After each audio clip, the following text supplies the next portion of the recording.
Good morning.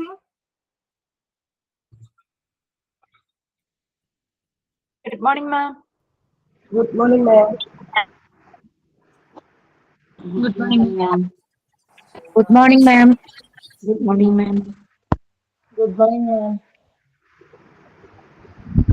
Good morning, ma'am.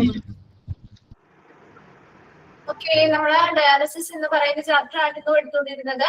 എവിടെ വരെയാണ് കഴിഞ്ഞ ക്ലാസ്സിൽ എടുത്തു നിർത്തിയത്?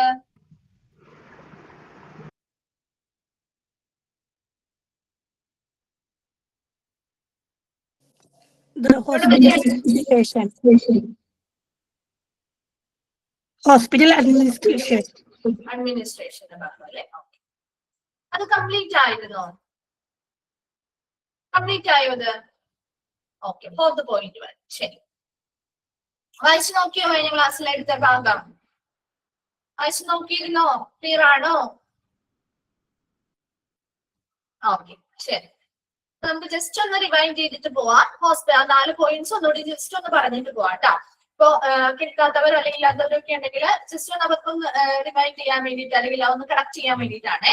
ഇപ്പൊ ഹോസ്പിറ്റൽ അഡ്മിനിസ്ട്രേഷൻ ഉറപ്പുവരുത്തേണ്ട കാര്യങ്ങളാണ് നമ്മൾ പറഞ്ഞത്. ഒരു ഡയാലിസിസ് സെന്ററുമായി ബന്ധപ്പെട്ട് പേഷ്യൻസിന് കുറെ റൈറ്റ്സ് ഉണ്ട് അല്ലെ? പേഷ്യൻസിനായിക്കോട്ടെ അവരുടെ റെപ്രസെന്റേറ്റീവ്സിനായിക്കോട്ടെ കുറെ അധികം അവകാശങ്ങൾ അവർക്ക് കിട്ടാനുണ്ട് അല്ലെ? ഇതൊരു ഡയാലിസിസ് സെന്ററുമായി ബന്ധപ്പെട്ട് മാത്രമല്ല, ഒരു ഹോസ്പിറ്റലിലെ സർവീസുമായി ബന്ധപ്പെട്ടൊക്കെ പേഷ്യൻസിന് കുറെ അധികം റൈറ്റ്സ് അല്ലെങ്കിൽ അവകാശങ്ങളുണ്ട്. സോ ഇത്തരത്തിലുള്ള റൈറ്റ്സ് ഒക്കെ പേഷ്യൻസിന് കിട്ടുന്നുണ്ടോ എന്ന് ഉറപ്പുവരുത്തേണ്ടത് ഒരു ഹോസ്പിറ്റൽ അഡ്മിനിസ്ട്രേഷൻ ആണ്.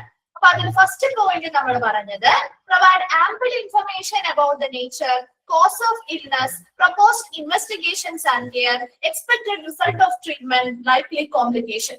അതുപോലെ തന്നെ അപ്പൊ ഇവിടെ ഫസ്റ്റ് പോയിന്റ് നമ്മൾ പറഞ്ഞിരുന്ന ഒരു പേഷ്യന്റുമായി ബന്ധപ്പെട്ട് അവരുടെ അസുഖത്തെ കുറിച്ച്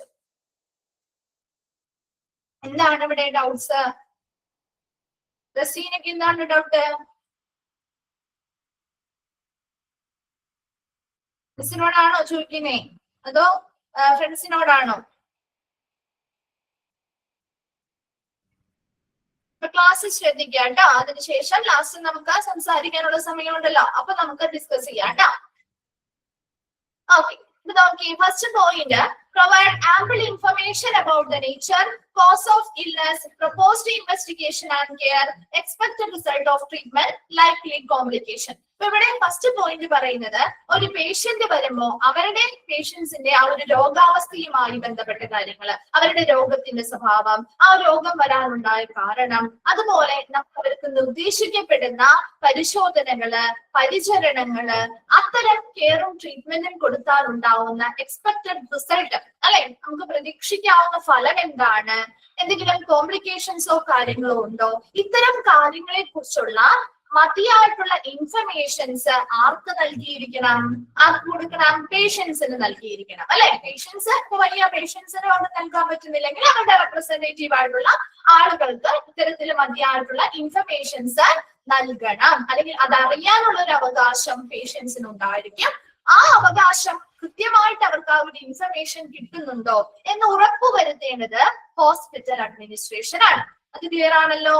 രണ്ടാമത്തെ point, patient has the right to know the bill, so the expected cost of treatment should be discussed before treatment. അതുപോലെ തന്നെ നമുക്കൊരു ട്രീറ്റ്മെന്റ് എടുക്കുന്നതിന് മുൻപായിട്ട്, ഒരു ട്രീറ്റ്മെന്റ് തുടങ്ങിയതിന് ശേഷമല്ല, അത് എടുക്കുന്നതിന് മുൻപായിട്ട് അവരുടെ ആ ഒരു എക്സ്പെക്ടഡ് ട്രീറ്റ്മെന്റിന്റെ ആ ഒരു കോസ്റ്റ് എത്രയാണ് പ്രതീക്ഷിക്കുന്നത്, ആ ഒരു ട്രീറ്റ്മെന്റ് ചെയ്താൽ നമുക്ക് എത്ര രൂപ ചിലവ് വരും, എക്സ്പെക്ട് ചെയ്യുന്ന ഒരു പ്രതീക്ഷിക്കാവുന്ന ബിൽ എമൗണ്ട് എത്രയാണ് മുതലായ കാര്യങ്ങളെ കുറിച്ച് വിവരങ്ങൾ ആർക്ക് കൈമാറിയിരിക്കണം? പേഷ്യൻസുമായിട്ട് ചർച്ച ചെയ്തിരിക്കണം. അതെപ്പോഴും ട്രീറ്റ്മെന്റ് തുടങ്ങുന്നതിന് മുൻപ് എന്ത് ചെയ്യണം? അവരുമായിട്ട് അത് ചർച്ച ചെയ്ത് അവർക്ക് ഓക്കെ ആണെങ്കിൽ മാത്രമേ ആ ട്രീറ്റ്മെന്റ് തുടങ്ങാൻ പാടുള്ളൂ. അല്ലെങ്കിൽ അവർക്ക് അത് ഓക്കെയാണ്, അഫോർഡ് ചെയ്യാൻ പറ്റുന്നതാണെങ്കിൽ പേഷ്യൻസിന്റെ സമ്മതത്തോടു കൂടിയാണ് ആ ഒരു ട്രീറ്റ്മെന്റ് ചെയ്യാനായിട്ട് പാടുള്ളൂ. അപ്പൊ അത്തരം കാര്യങ്ങളെ കുറിച്ച് വിശദമായിട്ടുള്ള ഇൻഫർമേഷനും ഡിസ്കഷനും പേഷ്യൻസിനോട് ആ ട്രീറ്റ്മെന്റിന് മുൻപ് നടത്തുന്നുണ്ടോ എന്ന് ഉറപ്പുവരുത്തേണ്ടത് ഹോസ്പിറ്റൽ അഡ്മിനിസ്ട്രേഷൻ ആണ്. Then third point നമ്മൾ പറഞ്ഞത് to inform the concern prior to specific test or treatment. അതുപോലെ തന്നെ ഇപ്പോൾ സർജറിയോ കാര്യങ്ങളോ അല്ലെങ്കിൽ പുതിയ ട്രീറ്റ്മെന്റോ കാര്യങ്ങളോ എന്താണോ നമ്മൾ സ്റ്റാർട്ട് ചെയ്യാൻ പോകുന്നത്, ഒരു പുതിയ ടെസ്റ്റ് ആയിരിക്കും, അത്തരം കാര്യങ്ങൾക്ക് മുൻപായിട്ട് അവരോട് വിശദമായി ഇൻഫർമേഷൻസ് നൽകി. അതിപ്പോ അവരുടെ പോസിറ്റീവ് ആയിട്ടുള്ള വശങ്ങൾ മാത്രമല്ല കേട്ടോ, ഒരു ട്രീറ്റ്മെന്റ് എടുക്കുമ്പോൾ അതിനുണ്ടാവാവുന്ന ബെനിഫിറ്റ്സ് എന്തൊക്കെയാണ്, അതിനുണ്ടാകുന്ന സൈഡ് എഫക്ട്സ് എന്തൊക്കെയാണ്, എന്തെങ്കിലും കോംപ്ലിക്കേഷൻസ് ഉണ്ടാവാൻ സാധ്യതയുണ്ടോ, ഇത്തരത്തിലുള്ള എല്ലാ കാര്യങ്ങളും വിശദമായി അവർക്ക് ഇൻഫർമേഷൻസ് പറഞ്ഞു കൊടുത്ത് അവരിൽ നിന്ന് കൺസേൺ അല്ലെങ്കിൽ സമ്മതം വാങ്ങുക എന്നത് വളരെ ഇമ്പോർട്ടന്റ് ആയിട്ടുള്ള കാര്യമാണ്. അതും പേഷ്യൻസിന്റെ അവകാശമാണ്. അത്തരം കാര്യങ്ങള് വിശദമായിട്ട് പറഞ്ഞ് പേഷ്യൻസിനോട് അത്തരം ഇൻഫർമേഷൻസ് പറഞ്ഞു തന്നെയാണോ അവരിൽ നിന്ന് സമ്മതം വാങ്ങുന്നത് എന്ന് ഉറപ്പുവരുത്തേണ്ടതും ഒരു ഹോസ്പിറ്റൽ അഡ്മിനിസ്ട്രേഷൻ ആണ്. നാലാമത്തെ പോയിന്റ് പറഞ്ഞത് to seek second opinion from a proper clinician of patient choice with records and information being provided by treating hospital. അപ്പൊ നമുക്ക് ഒരു ഹോസ്പിറ്റലിൽ ചെന്നു ഡോക്ടർ പറയാണ് ഇന്നൊരു ട്രീറ്റ്മെന്റ് എടുക്കണം എന്ന് പറയുമ്പോൾ നമുക്ക് മറ്റൊരു ഡോക്ടറുടെ കൂടി ഒരു വിദഗ്ധ ഉപദേശം തേടണം എന്ന് പേഷ്യന്റിന് തോന്നുകയാണെങ്കിൽ പേഷ്യന്റിന് അത്തരത്തിലുള്ള ഒരു സെക്കൻഡ് ചോയ്സിലേക്ക് അവരുടെ ഇഷ്ടപ്രകാരം പോവാവുന്നതാണ്. ആ ഒരു ഡോക്ടറെ കാണാൻ പോകുമ്പോൾ അവരെ ട്രീറ്റ്മെന്റ് ചെയ്ത ആ ഒരു ഹോസ്പിറ്റലിൽ നിന്നും അവരുടെ റെക്കോർഡുകളും അവരുടെ ആരോഗ്യവും അല്ലെങ്കിൽ അവരുടെ രോഗവുമായി ബന്ധപ്പെട്ട ഇൻഫർമേഷൻസും ആ ട്രീറ്റിംഗ് ഹോസ്പിറ്റല് പ്രൊവൈഡ് ചെയ്ത് അല്ലെങ്കിൽ അവർക്ക് നൽകേണ്ടതുമാണ്. അത് ആ പേഷ്യന്റിന്റെ അവകാശമാണ്. അത് അവരുടെ ആവശ്യപ്രകാരം അത് നൽകുന്നുണ്ടോ എന്ന് ഉറപ്പുവരുത്തേണ്ടതും ഒരു ഹോസ്പിറ്റൽ അഡ്മിനിസ്ട്രേഷൻ ആണ്. ഈ 4 പോയിന്റ്സ് ക്ലിയർ ആണല്ലോ? ഓക്കെ അല്ലേ? ഓക്കെ, ശരി.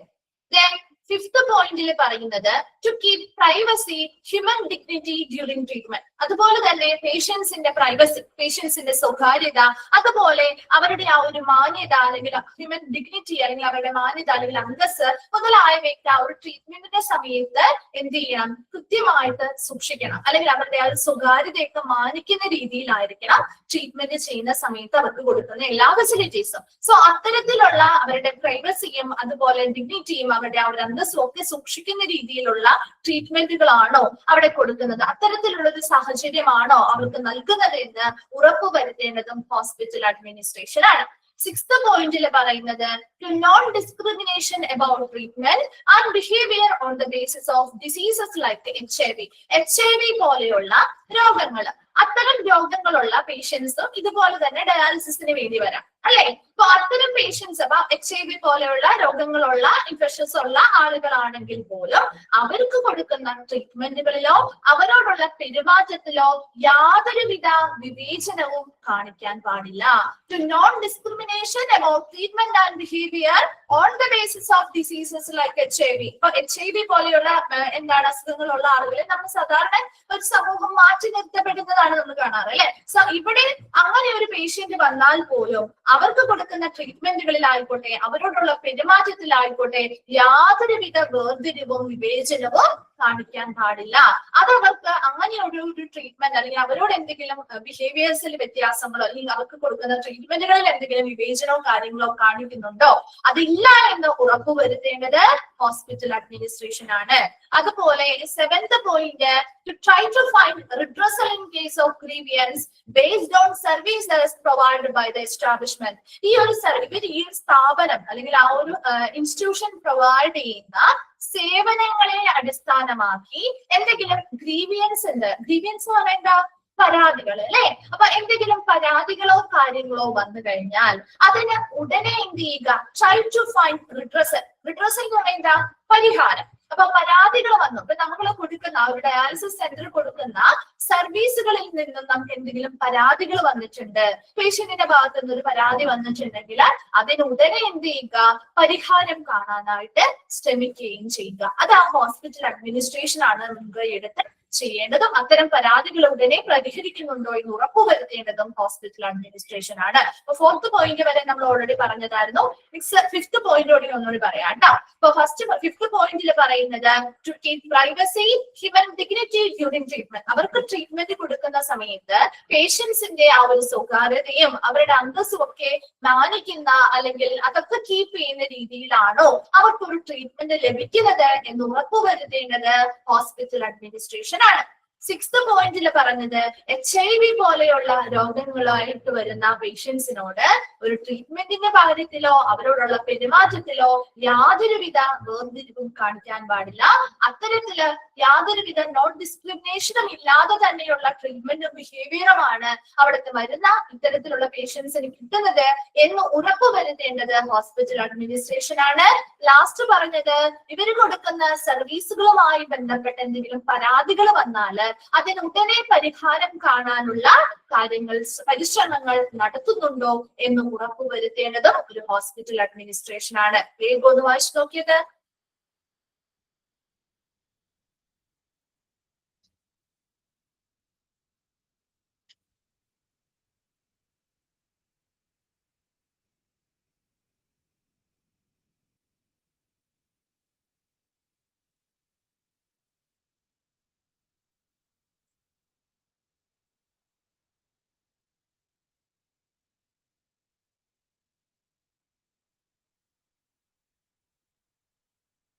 വായിച്ചിട്ട് ഇന്നവരൊന്ന് റിപ്ലൈ ചെയ്യണേ.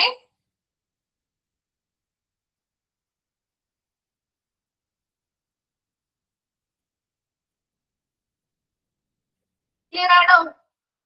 ഓക്കെ അല്ലേ? ഓക്കെ, ശരി. അപ്പൊ നമ്മൾ ഇത്രയും നേരം പറഞ്ഞത് പേഷ്യൻസിന്റെ റൈറ്റ്സ് അല്ലെ, അവകാശങ്ങൾ കിട്ടുന്ന കാര്യങ്ങളായിരുന്നു. ഇനി നമ്മൾ പറയാൻ പോകുന്നത് പേഷ്യൻസിന്റെ റെസ്പോൺസിബിലിറ്റി.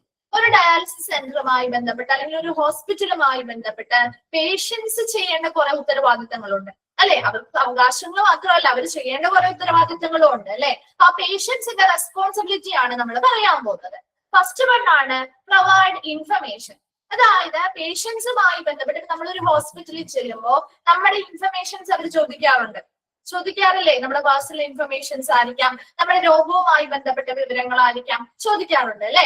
സോ അത്തരത്തില് നമ്മളോട് ഇൻഫർമേഷൻസ് ആരായുമ്പോൾ നമ്മൾ കൃത്യമായ ഇൻഫർമേഷൻസ് അവർക്ക് നൽകുക എന്നത് വളരെ ഇമ്പോർട്ടന്റ് ആണ് അല്ലെ. നമ്മുടെ എല്ലാ ഡീറ്റെയിൽസ്, ഇപ്പൊ പേഴ്സണൽ ആയിട്ടുള്ള ഡീറ്റെയിൽസ് ആയിക്കോട്ടെ, അല്ലാതെ നമ്മുടെ രോഗവുമായി ബന്ധപ്പെട്ട പ്രശ്നങ്ങളോ അങ്ങനെയുള്ള കാര്യങ്ങൾ ഡീറ്റെയിൽസ് ഇൻഫർമേഷൻസ് ആയിക്കോട്ടെ, ഇതെല്ലാം ആവശ്യമായ ആളുകൾക്ക് നമ്മൾ എന്ത് ചെയ്യുക? പ്രൊവൈഡ് ചെയ്യുക എന്നതാണ് ഒന്നാമത്തെ റെസ്പോൺസിബിലിറ്റി. രണ്ടാമത്തത് associate with doctors in the course of examination treatment. അവരുടെ പരിശോധന നടത്തുന്ന സമയത്തായിക്കോട്ടെ, ട്രീറ്റ്മെന്റുകൾ നടത്തുന്ന സമയത്തായിക്കോട്ടെ, ഡോക്ടേഴ്സുമായിട്ട് ശരിയായ രീതിയിൽ സഹകരിക്കുക എന്നുള്ളത്. Associate with doctors in the course of examination treatment. പരിശോധന നടത്തുമ്പോഴും ട്രീറ്റ്മെന്റുകൾ ചെയ്യുന്ന സമയത്തും ഡോക്ടേഴ്സുമായിട്ട് എന്ത് ചെയ്യുക? നല്ല രീതിയിൽ സഹകരിക്കുക.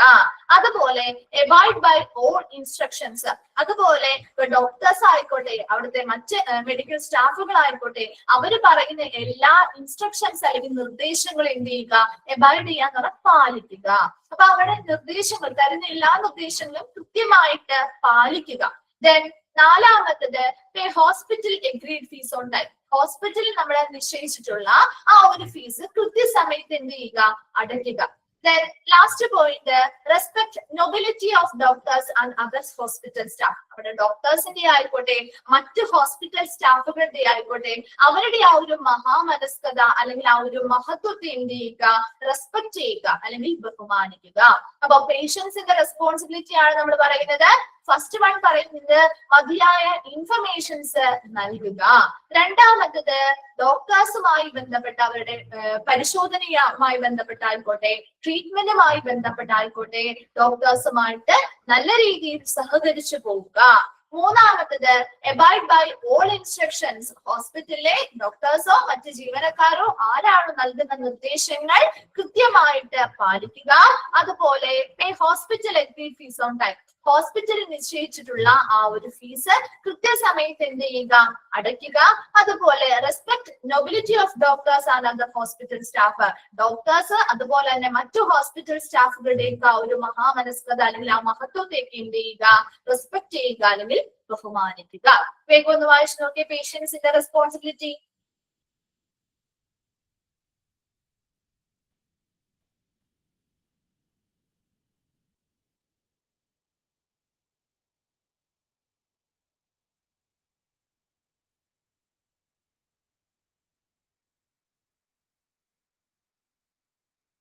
വായിച്ചു. ക്ലിയർ ആണോ?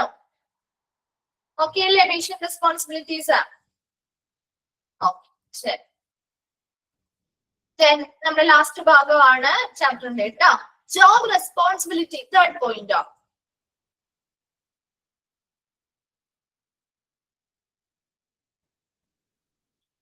Abide by all instructions എന്ന് പറയുന്നത് ഹോസ്പിറ്റലിൽ ഡോക്ടേഴ്സ് നൽകുന്ന നിർദ്ദേശങ്ങളായിരിക്കാം, മറ്റ് സ്റ്റാഫുകൾ നൽകുന്ന നിർദ്ദേശങ്ങളായിരിക്കാം. അത് കൃത്യമായിട്ട് എന്ത് ചെയ്യുക, എബൈഡ് ചെയ്യുന്ന പാലിക്കുക എന്നർത്ഥം. കൃത്യമായിട്ട് പേഷ്യന്റ് എന്ത് ചെയ്യുക, പാലിക്കുക. ക്ലിയർ ആയി?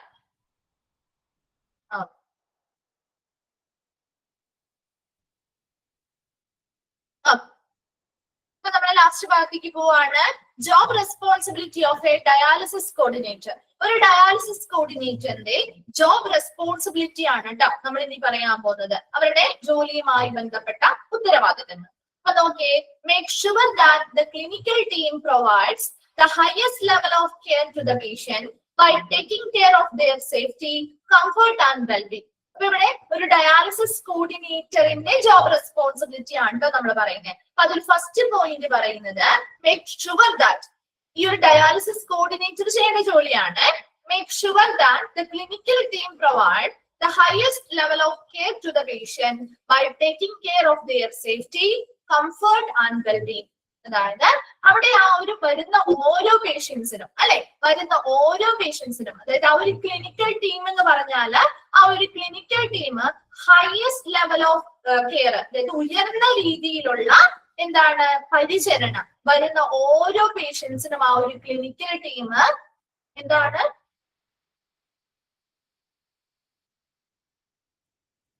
പേഷ്യന്റ് എന്താണ് സംഗീത ചോദിച്ചത്? പേഷ്യന്റ് റെസ്പോൺസിബിലിറ്റി മിസ് പറഞ്ഞല്ലോ, കേട്ടില്ലായിരുന്നോ?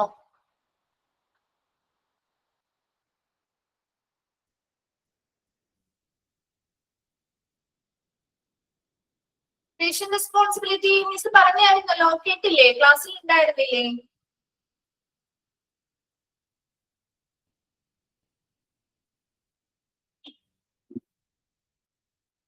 ഓക്കെ, അപ്പൊ നോക്കിയേ, ശ്രദ്ധിച്ചേ.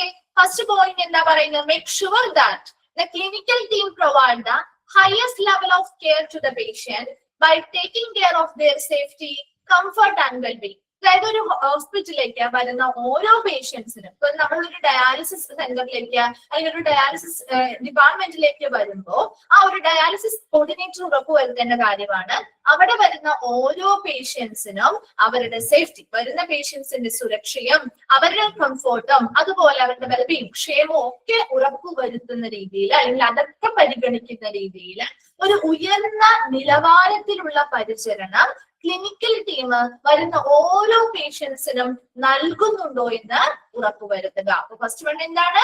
Make sure that the clinical team provide the highest level of care to the patient by taking care of their safety, comfort and wellbeing. ഓരോ പോയിന്റ്സ് പറയുമ്പോൾ അത് ക്ലിയർ ചെയ്ത് പോവാട്ടോ. ഇനി ഒന്നുകൂടി പറയണമെന്നുണ്ടെങ്കിൽ ഒന്ന് മെസ്സേജ് ചെയ്യണം കേട്ടോ. അപ്പൊ ഫസ്റ്റ് പോയിന്റ് ശ്രദ്ധിക്കുക.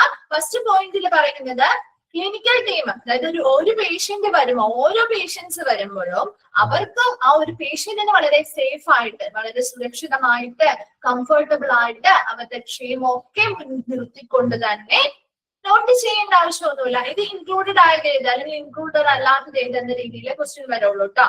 അപ്പൊ അതൊന്ന് ജസ്റ്റ് വായിച്ച് മനസ്സിലാക്കി വെച്ചാൽ മതി. പക്ഷെ ഓരോ പോയിന്റ്സ് മിസ് പറയുന്ന സമയത്ത് ഒന്ന് വ്യക്തമായിട്ട് മനസ്സിലാക്കി പോവാം. ഇച്ചിരി ഒരു പെട്ടെന്ന് നമുക്ക് വായിച്ചാൽ കിട്ടാത്ത ഭാഗങ്ങൾ വരുന്നുണ്ട്, അതുകൊണ്ടാട്ടോ പറയുന്നത്. ഒന്ന് ശ്രദ്ധിച്ചിരിക്കേണ്ട ഭാഗമാണ്.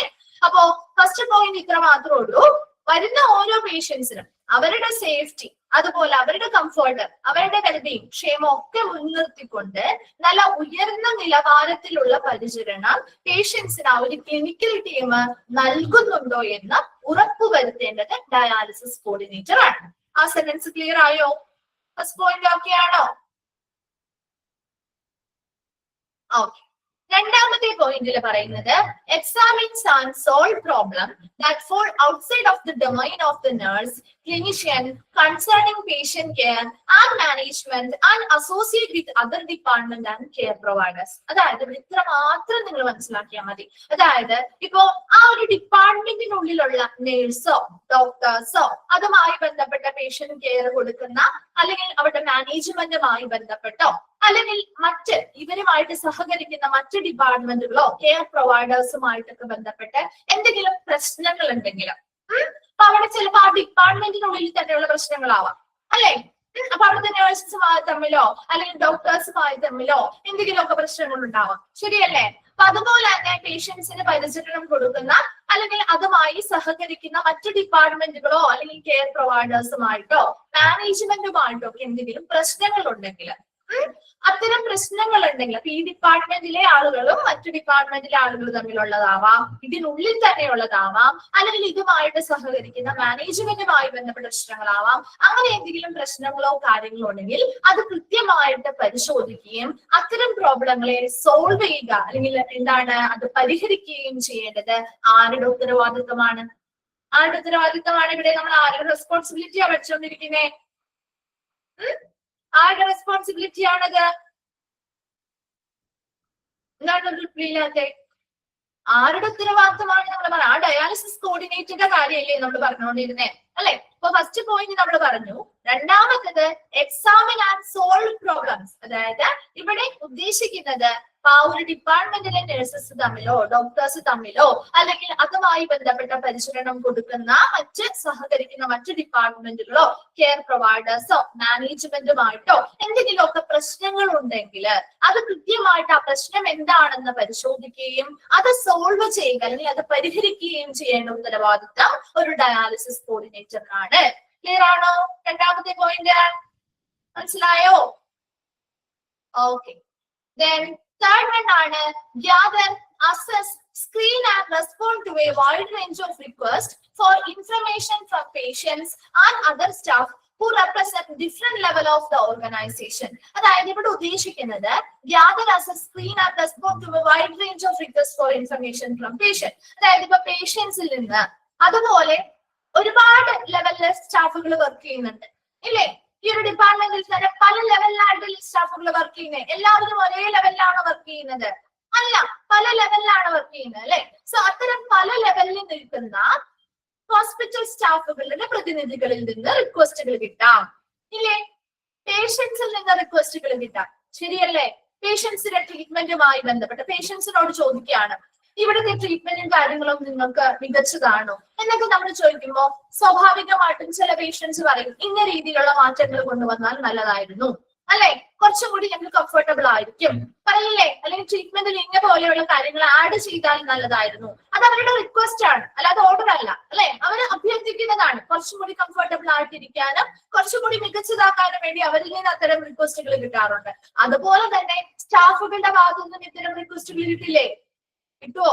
നല്ല ട്രീറ്റ്മെന്റുകൾ കൊടുക്കണമെങ്കിൽ ഇന്ന കാര്യങ്ങൾ ആവശ്യമായിട്ട് വരും, അല്ലെങ്കിൽ കുറച്ചും കൂടി സ്റ്റാഫുകൾ നമ്മൾ ഉൾപ്പെടുത്തേണ്ടതായിട്ട് വരും. സോ ഇത്തരത്തില് പേഷ്യൻസിൽ നിന്നായിക്കോട്ടെ അല്ലെങ്കിൽ പല ലെവലിലുള്ള സ്റ്റാഫുകളുടെ പ്രതിനിധികളിൽ നിന്നായിക്കോട്ടെ കിട്ടുന്ന വൈഡ് റേഞ്ച് ഓഫ് റിക്വസ്റ്റുകൾ എന്ത് ചെയ്യുക? അത്തരത്തിലുള്ള റിക്വസ്റ്റുകൾ ഗ്യാദർ ചെയ്യാന്ന് കളക്ട് ചെയ്യുക എന്നാണ് കേട്ടോ.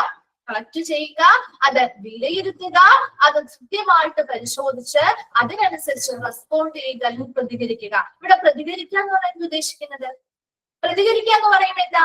പേഷ്യൻസിൽ നിന്നും സ്റ്റാഫുകളിൽ നിന്നും കിട്ടുന്ന റിക്വസ്റ്റുകൾ ശരിയായ റിക്വസ്റ്റുകളാണ് അല്ലെങ്കിൽ അത് ഓക്കെ ആണ്, നല്ല റിക്വസ്റ്റ് ആണ്, അല്ലെങ്കിൽ അത് മാറ്റം വരുത്തേണ്ടതാണെങ്കിൽ അതെ മാറ്റങ്ങൾ വരുത്തി നൽകുക എന്നുള്ളതാണ് അല്ലെ? ഇപ്പൊ സ്റ്റാഫുകൾ എന്തെങ്കിലും റിക്വസ്റ്റ് കൊടുത്തിട്ടുണ്ടെങ്കിൽ അത് ശരിയായ ഒരു കാര്യമാണ് അവർ ചോദിക്കുന്നതെങ്കിൽ അതിനനുസരിച്ചുള്ള ഫെസിലിറ്റീസ് അവർക്ക് ചെയ്തു കൊടുക്കുക. പേഷ്യൻസിനാണ് അതുപോലെ തന്നെ അവരുടെ റിക്വസ്റ്റ് ശരിയാണെന്ന് നമ്മൾ തോന്നുകയാണെങ്കിൽ അതിനനുസരിച്ചുള്ള അറേഞ്ച്മെന്റുകൾ ചെയ്തു കൊടുക്കുക. അതാണ് അവിടെ റെസ്പോണ്ട് എന്ന് പറയുന്നത് കേട്ടോ. അതിനനുസരിച്ചുള്ള പ്രതികരണങ്ങൾ അല്ലെങ്കിൽ അതിനനുസരിച്ചുള്ള മാറ്റങ്ങൾ വരുത്തി നൽകുക. അതിന്റെ ഉത്തരവാദിത്വവും ആർക്ക് തന്നെയാണ്? ഒരു ഡയാലിസിസ് കോർഡിനേറ്ററിനാണ്. അപ്പൊ gather, assess, screen and respond to a wide range of requests for information from patient and other staff who represent different levels of the organization. ആ ഓർഗനൈസേഷന്റെ ഡിഫറെന്റ് ലെവലിനെ റെപ്രസെന്റ് ചെയ്യുന്ന സ്റ്റാഫുകളിൽ നിന്നുള്ള റിക്വസ്റ്റ് ആവാം, പേഷ്യൻസിൽ നിന്നുള്ള റിക്വസ്റ്റുകളുമായി ബന്ധപ്പെട്ട ഇൻഫർമേഷൻസ് കളക്ട് ചെയ്യുന്നു, അത് വിലയിരുത്തുന്നു, അത് കൃത്യമായിട്ട് പരിശോധിച്ച് അതിനനുസരിച്ച് പ്രതികരിക്കുകയും ചെയ്യാനുള്ള ഒരു ഉത്തരവാദിത്വം കൂടി ഒരു ഡയാലിസിസ് കോർഡിനേറ്റർ ഉണ്ടായിരിക്കും. ക്ലിയർ ആണോ പോയിന്റ്? ക്ലിയർ ആയോ? ഓക്കെ. ഫോർത്ത് വൺ പറയുന്നത് helping the development and implementation of the discharge plan including apt community services. അതായത് അവിടെ development and implementation of discharge പ്ലാനുകൾ, ഇപ്പൊ ഡയാലിസിസ് സെന്ററുമായി ബന്ധപ്പെട്ട് ഡിസ്ചാർജ് പ്ലാനുകൾ അവിടെ ഡെവലപ്പ് ചെയ്യുന്നതുമായി ബന്ധപ്പെട്ടും അവിടെ നടപ്പിലാക്കുന്നതുമായി ബന്ധപ്പെട്ടും സഹകരിക്കുക. അതുപോലെ ഇൻക്ലൂഡിംഗ് ആപ്റ്റ് കമ്മ്യൂണിറ്റി സർവീസസ്, മതിയായിട്ടുള്ള കമ്മ്യൂണിറ്റി സേവനങ്ങൾ, ഡയാലിസിസുമായി ബന്ധപ്പെട്ട കമ്മ്യൂണിറ്റി സേവനങ്ങൾ ഉൾപ്പെടുത്തുക. അതുമായി ബന്ധപ്പെട്ട് അതുപോലെ തന്നെ ഡിസ്ചാർജ് പ്ലാനുകൾ കൃത്യമായിട്ട് ഡെവലപ്പ് ചെയ്യുക, അതവിടെ നടപ്പിലാക്കുക. ഇത്തരം കാര്യങ്ങൾക്കൊക്കെ സഹകരിക്കുക അല്ലെങ്കിൽ സഹായിക്കേണ്ടതും ഒരു ഡയാലിസിസ് കോർഡിനേറ്ററുടെ റെസ്പോൺസിബിലിറ്റി ആണ്. അപ്പൊ മറ്റ് സ്റ്റാഫുകളുമായി കൂടി ചേർന്ന് ഡിസ്ചാർജ് പ്ലാനുകൾ ഡെവലപ്പ് ചെയ്യുക, അതുപോലെ ഇംപ്ലിമെന്റ് ചെയ്യുക അല്ലെങ്കിൽ നടപ്പിലാക്കുക. അതോടൊപ്പം തന്നെ ഉചിതമായിട്ടുള്ള കമ്മ്യൂണിറ്റി സർവീസുകൾ, കമ്മ്യൂണിറ്റിക്ക് ആവശ്യമായ ഇത്തരത്തിലുള്ള സേവനങ്ങളുമായി ബന്ധപ്പെട്ട കാര്യങ്ങളും എന്ത് ചെയ്യുക, അവിടെ വികസിപ്പിക്കേണ്ടതും നടപ്പിലാക്കാനും ഒക്കെ മറ്റ് സ്റ്റാഫുകളുമായിട്ട് സഹകരിക്കേണ്ടത് ആര് തന്നെയാണ്? ഒരു ഡയാലിസിസ് കോർഡിനേറ്ററിന്റെ റെസ്പോൺസിബിലിറ്റി ആണ്. ക്ലിയർ ആണോ? ഫോർത്ത് പോയിന്റ് മനസ്സിലായോ? ഓക്കെ. ഫിഫ്ത് വൺ ആണ് assist with insurance issues required to get outpatient dialysis services through communication with the facilities verification process. അപ്പൊ ഇവിടെ ഇത് അസിസ്റ്റ് വിത്ത് ഇൻഷുറൻസ് ഇഷ്യൂസ്. അപ്പൊ ചില പേഷ്യൻസ് വരും, അവർക്ക് ഇൻഷുറൻസും കാര്യങ്ങളൊക്കെ ഉള്ളതാണെങ്കിൽ ടു ഗെറ്റ് ഔട്ട്പേഷ്യന്റ് ബേസിസിൽ അവർക്ക് ഒരു ഡയാലിസിസ് സർവീസ് കിട്ടണമെങ്കിൽ, ഇപ്പൊ സാധാരണ നമ്മുടെ ഇൻഷുറൻസ് ഒക്കെ ഉണ്ടെങ്കിൽ എങ്ങനെയാ, ഇൻപേഷ്യൻസ് ആയിരുന്നാലാണ് കിട്ടുക അല്ലെ? ഇൻപേഷ്യൻസ് ആയിട്ടുള്ളപ്പോൾ നമ്മൾ അഡ്മിറ്റ് ആയാലല്ലേ നമുക്ക് ഇൻഷുറൻസുമായി ബന്ധപ്പെട്ട കാര്യങ്ങൾക്കൊക്കെ നമുക്ക് തുകകൾ റീഫണ്ട് ഒക്കെ കിട്ടുന്നത് അല്ലെ? ഏതൊരു ഇൻഷുറൻസിന് നമ്മുടെ അഡ്മിറ്റ് ആവുമ്പോഴാണ് കൂടുതലും അതിന്റെ തുകകൾ കിട്ടുക. അപ്പൊ ഇവിടെ ഒരു ഔട്ട് പേഷ്യന്റ് ഡയാലിസിസ് സർവീസ് ആണ് അവർക്ക് ആവശ്യമായിട്ടുള്ളത് എങ്കിൽ അതിനനുസരിച്ച് കൃത്യം ആ ഒരു ഫെസിലിറ്റീസ് വെരിഫിക്കേഷൻ ചെയ്യുന്ന ആ ഒരു പ്രോസസ്സിൽ അതും അവരുമായിട്ട് കമ്മ്യൂണിക്കേഷൻസ് നടത്തി ഇൻഷുറൻസ് ഇഷ്യൂ കാര്യങ്ങളൊക്കെ ഉണ്ടെങ്കിൽ അതൊക്കെ പരിഹരിക്കാനും അതിനനുസരിച്ച് അത് സോൾവ് ചെയ്യാനുമായിട്ട് അവരോട് സഹകരിക്കുകയാണ്. Assist with insurance issues required to get out patient dialysis സർവീസുകൾ കിട്ടുന്നതുമായി ബന്ധപ്പെട്ട് ഇൻഷുറൻസ് ഇഷ്യൂസോ കാര്യങ്ങളോ ഉണ്ടായിട്ടുണ്ടെങ്കിൽ അവരുമായിട്ട് നല്ല രീതിയിലുള്ള കമ്മ്യൂണിക്കേഷൻസ് നടത്തി ആ ഫെസിലിറ്റീസ് വെരിഫിക്കേഷൻ പ്രോസസ്സുമായി ബന്ധപ്പെട്ട് ഇന്ന പ്രശ്നങ്ങൾ കൊണ്ടാണ് കിട്ടാത്തത് അല്ലെങ്കിൽ അത് കിട്ടാനുള്ള മാർഗങ്ങൾ ഇന്നതാണെന്ന് പറഞ്ഞ് അവർക്ക് ആവശ്യമായ അസിസ്റ്റൻസ് അല്ലെങ്കിൽ സഹായങ്ങൾ പ്രൊവൈഡ് ചെയ്യുക. ക്ലിയർ ആണോ? നെക്സ്റ്റ് പോയിന്റ് മനസ്സിലായോ? അസിസ്റ്റ് വിത്ത് ഇൻഷുറൻസ് ഇഷ്യൂസുമായി ബന്ധപ്പെട്ട കാര്യങ്ങൾ അത് സോൾവ് ചെയ്യാനായിട്ട് അവരെ സഹായിക്കുക. അടുത്തത് link be in contact with multi disciplinary health care team in a purposeful goal directed fashion works eagerly to maximise the effectiveness of resource utilization. ഇവിടെ ഉദ്ദേശിക്കുന്നത് link be in contact with a multi disciplinary health care team. അതായത് multi disciplinary എന്ന് പറയുമ്പോൾ എന്താ, ഒന്നിലധികം അല്ലെ? Multi disciplinary എന്ന് പറഞ്ഞാൽ ഒന്നിലധികം, വൈകല്യമല്ല ഉദ്ദേശിക്കുന്നത്. ഇവിടെ multi disciplinary health care team എന്ന് പറഞ്ഞാൽ ഒന്നിലധികം ഡിപ്പാർട്ട്മെന്റുകളിലുള്ള ടീം മെമ്പേഴ്സ്. അതാണ് ഒരു ഹെൽത്ത് കെയർ. നമുക്കൊരു ഡയാലിസിസ് ചെയ്യുന്ന ഒരു പേഷ്യന്റ്, ആ ഒരു ഡയാലിസിസ് ചെയ്യുന്ന ഒരു പേഷ്യന്റിന് ആ ഡയാലിസിസ് എന്ന് പറയുന്ന ആ ഒരു ഡിപ്പാർട്ട്മെന്റിലെ ആളുകൾ മാത്രം മതിയോ സഹായത്തിന്? മതിയാവോ? പല സിറ്റുവേഷനിലും വേറെ പല ഡിപ്പാർട്ട്മെന്റിൽ ഡിസിപ്ലിനുള്ള ആളുകളുടെയും കൂടി, ഡോക്ടേഴ്സിന്റെ ആയിക്കോട്ടെ സ്റ്റാഫുകളുടെ ആയിക്കോട്ടെ സഹായം ആവശ്യമായി വരാറുണ്ട് അല്ലെ? അപ്പൊ ഈ ഒരു ഡിപ്പാർട്ട്മെന്റിന് മറ്റുള്ള ആളുകളുമായിട്ട് നല്ലൊരു ബന്ധം നിലനിർത്തിയാലല്ലേ വരുന്ന പേഷ്യൻസിന് മാക്സിമം നല്ലൊരു റിസൾട്ട് അല്ലെങ്കിൽ നല്ല രീതിയിലുള്ള പരിശീലനം കൊടുക്കാൻ പറ്റുള്ളൂ അല്ലെ? അല്ലാതെ ഈ ഒരു ഡിപ്പാർട്ട്മെന്റിലെ ആളുകളെ മാത്രം വെച്ചുകൊണ്ട് നമുക്ക് എല്ലാ കാര്യങ്ങളും ഒരു പേഷ്യന്റിന് കൈകാര്യം ചെയ്യാൻ പറ്റില്ല.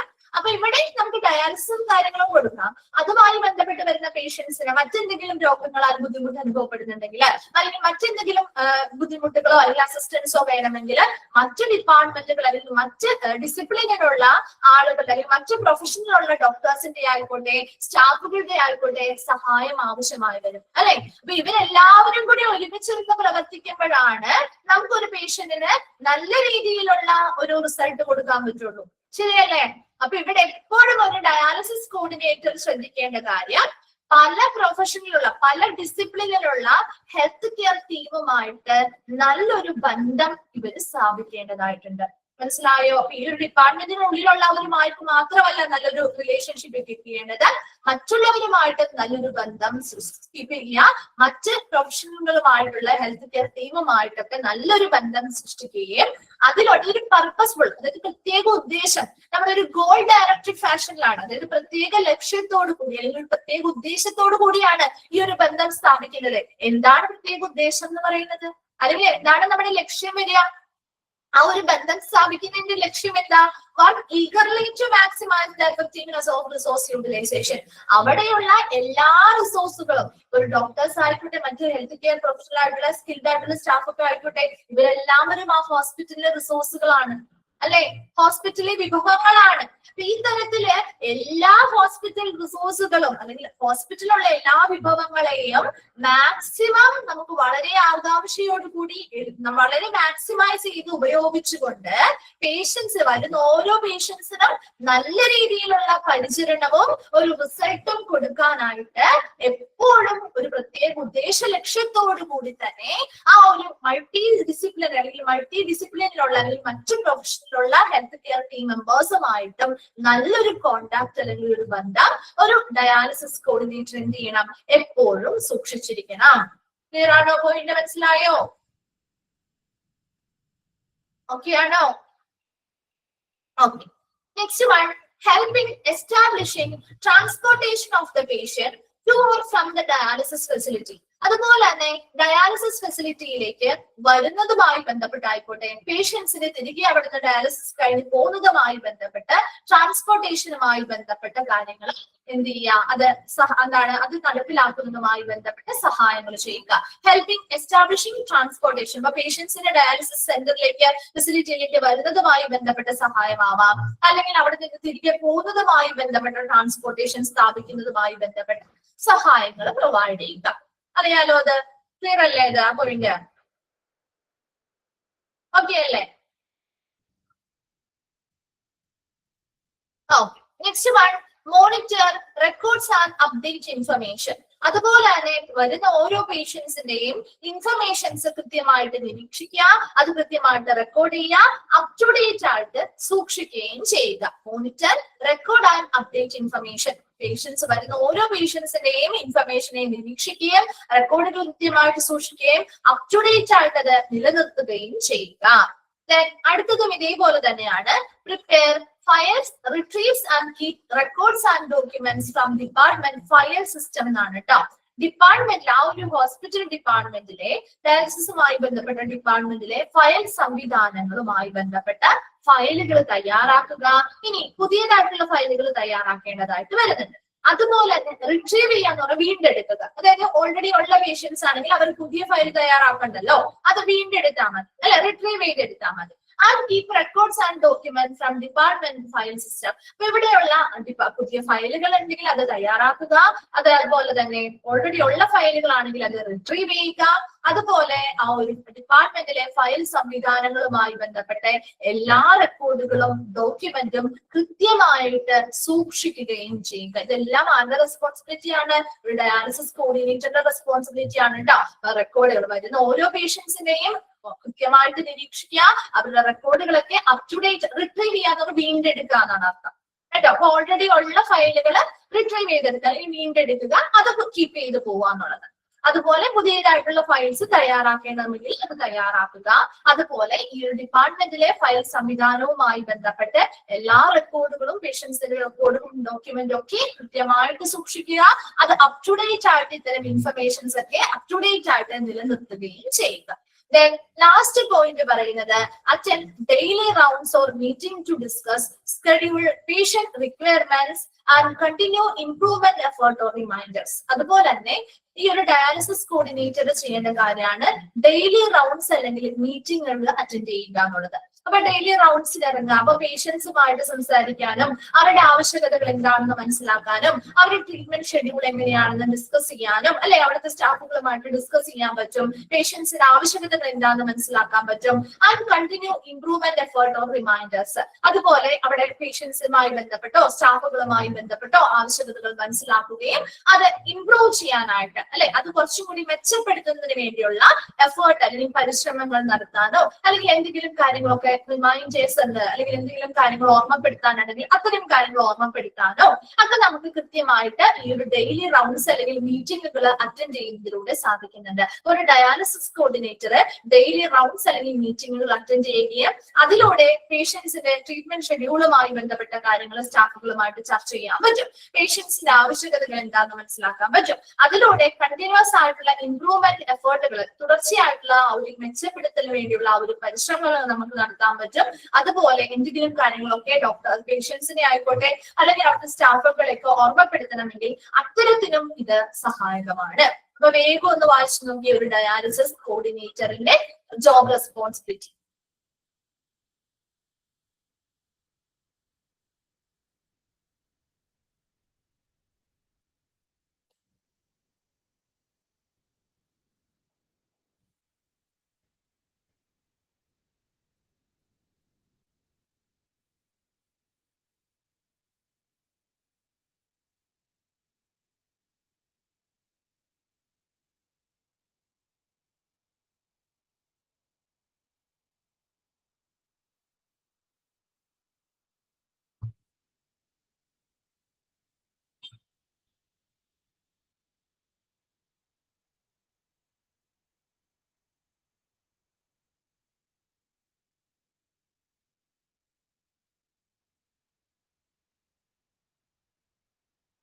വായിച്ചു കഴിയുമ്പോൾ ഒന്ന് റിപ്ലൈ ചെയ്യണേ.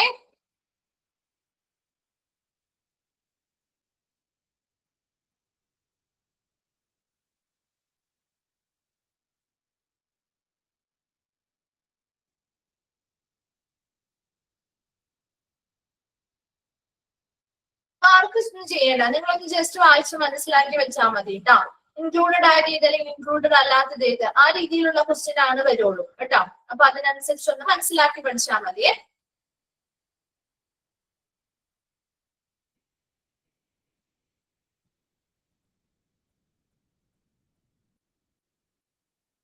വായിച്ചു കഴിഞ്ഞവരൊന്ന് റിപ്ലൈ ചെയ്യണേ. ക്ലിയർ അല്ലേ? ഓക്കെ ആണല്ലോ? ഓക്കെ അല്ലേ? ഓക്കെ.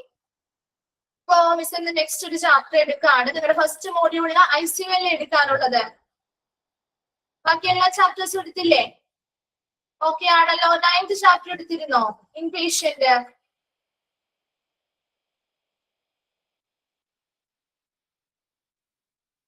എടുത്തോ?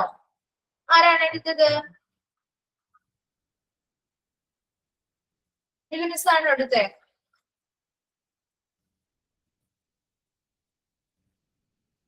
ശരി. ഫസ്റ്റ് മോഡ്യൂളില് ഇത് മാത്രമല്ലേ എടുക്കാനുള്ളൂ? ICU മാത്രമല്ലേ എടുക്കാനുള്ളൂ? മാത്രമേ. ശരി, ICU മാത്രം. സെക്കൻഡ് മോഡ്യൂളിൽ ഇപ്പൊ എല്ലാ ചാപ്റ്റേഴ്സ് എടുത്തുകൊണ്ടിരിക്കുകയല്ലേ ടീച്ചേഴ്സ്?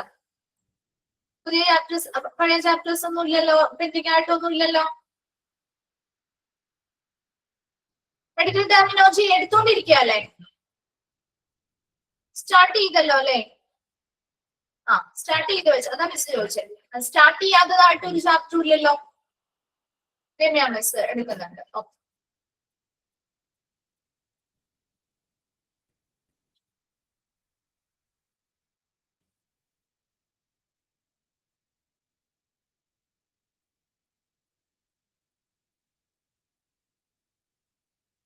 ഓക്കെ, അപ്പൊ നമുക്ക് ICU എന്ന് പറഞ്ഞ ചാപ്റ്റർ ആയിരുന്നു സ്റ്റാർട്ട് ചെയ്യാം കേട്ടോ. ചെറിയൊരു ചാപ്റ്റർ ആണ്, ഒരുപാടൊന്നുമില്ല കേട്ടോ, എളുപ്പത്തിൽ പഠിക്കാവുന്ന ചാപ്റ്റർ ആണ് കേട്ടോ. ICU ഇന്റൻസീവ് കെയർ യൂണിറ്റ് കേട്ടോ. അപ്പൊ ടീച്ചേഴ്സ് ഓരോ ടീച്ചേഴ്സിന്റെയും പോർഷൻസ് തീരുന്നതിനനുസരിച്ച് രമ്യ മിസ്സിന്റെ ആ ഭാഗം കംപ്ലീറ്റ് ആയില്ല എങ്കിൽ മെഡിക്കൽ ടെർമിനോളജി സാധാരണ ടീച്ചേഴ്സ് ഒക്കെ ഷെയർ ചെയ്തെടുക്കാറ് കേട്ടോ. ഓരോ ഭാഗങ്ങളായിട്ട് ഷെയർ ചെയ്തെടുക്കാറ്. അപ്പൊ നിങ്ങൾക്ക് റൂട്ട് വേർഡ്സ് എടുത്തിരുന്നോ? റൂട്ട് വേർഡ്സ് എടുത്തിരുന്നോ? സഫിക്സ് വരെയല്ലേ എടുത്ത് അഡ്രസ് നിർത്തിയത്? പ്രിഫിക്സും സഫിക്സും എടുത്തു അല്ലെ? അതിനുശേഷം അബ്രിവേഷൻ അല്ലേ എടുത്തോണ്ടിരിക്കുന്നത്? സ്റ്റാർട്ട് ചെയ്തു അബ്രിവേഷൻ അല്ലെ? കഴിഞ്ഞ ക്ലാസ്സിൽ സ്റ്റാർട്ട് ചെയ്തിട്ടുണ്ടാവും. ഓക്കെ അതിനനുസരിച്ച് ഞങ്ങൾ എടുത്ത് തീർക്കും കേട്ടോ. അപ്പോ ഓരോ ടീച്ചേഴ്സിന്റെയും പോർഷൻസ് തീരുന്നതനുസരിച്ച് റൂട്ട് വേർഡ്സും അല്ലെങ്കിൽ അബ്രിവേഷൻ ആണോ ഏതാണോ തീരാത്തത് അത് വരുന്ന ടീച്ചേഴ്സ് കണ്ടിന്യൂ ചെയ്ത് തീർക്കും കേട്ടോ. അപ്പോ ആ കാര്യത്തിൽ പേടിക്കാനൊന്നുമില്ല. ബാക്കിയുള്ള ചാപ്റ്റേഴ്സ് ഒക്കെ ഓൾറെഡി എടുക്കുകയാണല്ലോ. ഈ ചാപ്റ്റർ നമ്മൾ ഇന്ന് തുടങ്ങുകയും ചെയ്യാണ്. അപ്പൊ അതിനനുസരിച്ച് നെക്സ്റ്റ് വീക്ക് കൊണ്ട് കംപ്ലീറ്റ് ആവും കേട്ടോ. ഓക്കെ, അപ്പൊ നമുക്ക് സമയമൊന്നും കളയുന്നില്ല. ഇന്റൻസീവ് കെയർ യൂണിറ്റ് അല്ലെങ്കിൽ ICUന്റെ എക്സ്പാൻഡ് ഫോം അറിയാലോ അല്ലെ? ചോദിക്കാറുണ്ട് കേട്ടോ. ഇന്റൻസീവ് കെയർ യൂണിറ്റ് കേട്ടോ. ICUന്റെ എക്സ്പാൻഡ് ഫോം അറിയാത്തവരുണ്ടെങ്കിൽ ഒന്ന് പഠിച്ചു വെച്ചേക്കുക. ഇന്റൻസീവ് കെയർ യൂണിറ്റ് അല്ലെങ്കിൽ ICU എന്ന് പറയുന്ന ചാപ്റ്റർ ആണ് നമ്മൾ എടുക്കാൻ പോകുന്നത്. അപ്പൊ അതില് ഫസ്റ്റ് ഇൻട്രൊഡക്ഷൻ ICUവിനെ കുറിച്ചുള്ള ചെറിയ ഭാഗങ്ങളാണ് പറയുന്നത്. അപ്പൊ നമുക്ക് ഒരു ICU എന്താണ് അല്ലെങ്കിൽ ഏകദേശമായിട്ടുള്ള ഒരു രൂപമൊക്കെ നമ്മുടെ മനസ്സിലുണ്ട് അല്ലെ? അവിടെ ഓൾറെഡി നിങ്ങൾക്ക് മനസ്സിലാവാൻ വേണ്ടി ഒരു പിക്ചറും കാര്യങ്ങളും ഒക്കെ കാണിച്ചിട്ടുണ്ട്. നമ്മള് നേരിട്ട് ഉള്ളിൽ കയറി കണ്ടിട്ടില്ലെങ്കിൽ പോലും ഫിലിംസിലായിട്ടുണ്ട് അല്ലെങ്കിൽ ന്യൂസിലായിട്ടും വീഡിയോസിലൊക്കെ നമ്മൾ കണ്ടിട്ടുണ്ട് അല്ലെ? ഒരു ICUവിന്റെ ഉള്ളിലുള്ള എന്തൊക്കെയായിരിക്കും അല്ലെങ്കിൽ ഓൾമോസ്റ്റ് എന്തൊക്കെ കാര്യങ്ങളായിരിക്കും വരിക അല്ലെങ്കിൽ എങ്ങനെയായിരിക്കും എന്നുള്ള ഒരു ചെറിയ ധാരണയെങ്കിലും നമുക്ക് ഉണ്ടായിരിക്കും. ശരിയല്ലേ? ഇല്ലേ? ഒരു ചെറിയ ഐഡിയ ഒക്കെ ഇല്ലേ? ഉണ്ട്. അപ്പൊ ICUമായി ബന്ധപ്പെട്ട് ഒരുപാടൊന്നും ഡീറ്റെയിൽ ആയിട്ടൊന്നും പഠിക്കുന്നില്ല. വളരെ മെയിനോട്ടായിട്ട് കുറച്ച് കാര്യങ്ങൾ മാത്രമേ പഠിക്കുന്നുള്ളൂ കേട്ടോ. അപ്പൊ അതില് ഫസ്റ്റ് നമ്മൾ ഇൻട്രൊഡക്ഷൻ എന്ന് പറഞ്ഞ ഭാഗമാണ് നോക്കുന്നത്. അപ്പൊ ICU എന്ന് പറഞ്ഞാൽ A unit in A hospital that provide intensive care for critically ill or injured patient, which is operated by specially trained medical staff and has equipment that allows for continuous monitoring and life support. ഒരു ICU എന്ന് പറഞ്ഞാൽ ഒരു hospital unit ആണ് അല്ലെ? ഹോസ്പിറ്റലിലെ ഒരു unit ആണ് ICU എന്ന് പറയുന്നത്. ശരിയല്ലേ? ഹോസ്പിറ്റലിലെ ഒരു യൂണിറ്റ് അല്ലേ ICU ആണ്. ആ ഒരു ICUവിൽ എന്താണ് ശരിക്കും പ്രൊവൈഡ് ചെയ്യുന്നത്? ഇന്റൻസീവ് കെയർ, തീവ്ര പരിചരണം അല്ലെ? ആർക്കുള്ള തീവ്ര പരിചരണം? ക്രിട്ടിക്കലി ഇൽ ഓർ ഇൻജേർഡ് പേഷ്യന്റ്, വളരെ ഗുരുതരാവസ്ഥയിൽ എന്തെങ്കിലും അസുഖങ്ങളോ പരിക്കുകളോ ഏറ്റ പേഷ്യൻസിന് വളരെ ഇന്റൻസീവ് ആയിട്ടുള്ള വളരെ തീവ്രമായിട്ടുള്ള പരിചരണങ്ങൾ നൽകുന്ന ഹോസ്പിറ്റൽ യൂണിറ്റിനെയാണ് നമ്മൾ ICU അല്ലെങ്കിൽ ഇന്റൻസീവ് കെയർ യൂണിറ്റ് എന്ന് പറയുന്നത്. ക്ലിയർ ആണല്ലോ അത്? which is operated by specially trained medical staff and has equipment that allows for continuous monitoring and life support. അപ്പൊ ഇത്തരത്തിലൊരു ICU എന്ന് പറയുമ്പോൾ അവിടെ നമുക്കറിയാം ഒരു ICU എന്ന് പറഞ്ഞാല് അവിടെ എല്ലാ തരത്തിലുള്ള ഉപകരണങ്ങളും സജ്ജമാക്കിയിട്ടുള്ള ഒരു റൂമായിരിക്കും അല്ലെ? എന്തൊരു ഗുരുതരാവസ്ഥ അല്ലെങ്കിൽ എന്തൊരു ഇമ്മീഡിയറ്റ് ആയിട്ടുള്ള എമർജൻസി സിറ്റുവേഷൻ വന്നാലും അതിനെ മറികടക്കാനായിട്ട് അല്ലെങ്കിൽ അതിനെ നേരിടാനായിട്ട് എല്ലാ തരത്തിലുമുള്ള ഉപകരണങ്ങളും സജ്ജമായിട്ടുള്ള ഒരു റൂമാണ് ICU. അതുപോലെ തന്നെ നല്ല സ്പെഷ്യലി ട്രെയിൻഡ് ആയിട്ടുള്ള പരിശീലനങ്ങൾ ലഭിച്ചിട്ടുള്ള മെഡിക്കൽ സ്റ്റാഫുകളുമായിരിക്കും അവിടെ ഉണ്ടായിരിക്കുക അല്ലെ? ഒരു ICUവിൽ നല്ല ട്രെയിൻഡ് ആയിട്ടുള്ള മെഡിക്കൽ സ്റ്റാഫുകളായിരിക്കും ഉണ്ടായിരിക്കുക. അതോടൊപ്പം തന്നെ that has equipment that allows for continuous monitoring. അപ്പൊ നമുക്ക് ഈ പേഷ്യൻസിനെ തുടർച്ചയായിട്ട് നിരീക്ഷിക്കണം അല്ലെ? കാരണം അത്രയും ക്രിട്ടിക്കലി ഇല്ലായിട്ടുള്ള പേഷ്യൻസ് ആണ്, വളരെ ഗുരുതരാവസ്ഥയിലുള്ള പേഷ്യൻസ് ആയതുകൊണ്ട് തന്നെ അവരെ ഏത് സമയം നമ്മൾ എന്ത് ചെയ്യണം? കണ്ടിന്യൂസ് ആയിട്ട് മോണിറ്റർ ചെയ്യണം, നിരീക്ഷിക്കണം അല്ലെ? ചെറിയ ചെറിയ മാറ്റങ്ങൾ പോലും വളരെയധികം ശ്രദ്ധിച്ച് നമ്മൾ കൈകാര്യം ചെയ്യേണ്ടതായിട്ടുണ്ട്. അപ്പൊ അതുകൊണ്ട് തന്നെ കണ്ടിന്യൂസ് ആയിട്ട് ഇവരെ മോണിറ്റർ ചെയ്യാനും നിരീക്ഷിക്കുന്നതിന് വേണ്ടിയും അവർക്ക് ആവശ്യമായ ലൈഫ് സപ്പോർട്ട് കൊടുക്കുന്നതിന് വേണ്ടിയിട്ടും എല്ലാ തരത്തിലുള്ള ഉപകരണങ്ങളും അതുപോലെ തന്നെ സ്പെഷ്യലി ട്രെയിൻഡ് ആയിട്ടുള്ള മെഡിക്കൽ സ്റ്റാഫുകളെയും വെച്ച് പ്രവർത്തിപ്പിക്കുന്ന ഒരു ഹോസ്പിറ്റൽ യൂണിറ്റ് കൂടിയാണ് ഇന്റൻസീവ് കെയർ യൂണിറ്റ് അല്ലെങ്കിൽ ICU. അപ്പൊ ഫസ്റ്റ് സെന്റൻസ് ഒന്ന് അണ്ടർലൈൻ ചെയ്തിട്ട് കേട്ടോ. A unit in A hospital that provides intensive care for critically ill or injured patient, which is operated by specially trained medical staff and has equipment that allows for continuous monitoring and life support. തുടർച്ചയായിട്ട് അവരെ നിരീക്ഷിക്കുന്നതിനും അവർക്ക് ആവശ്യമായ life support കൊടുക്കുന്നതിനും സജ്ജമാക്കിയിട്ടുള്ള എല്ലാ ഉപകരണങ്ങളും സജ്ജമാക്കുന്ന, അതുപോലെ തന്നെ specially trained ആയിട്ടുള്ള medical സ്റ്റാഫുകളെയും വെച്ച് പ്രവർത്തിപ്പിക്കുന്ന ഹോസ്പിറ്റൽ യൂണിറ്റ് ആണ് ICU എന്ന് പറയുന്നത്.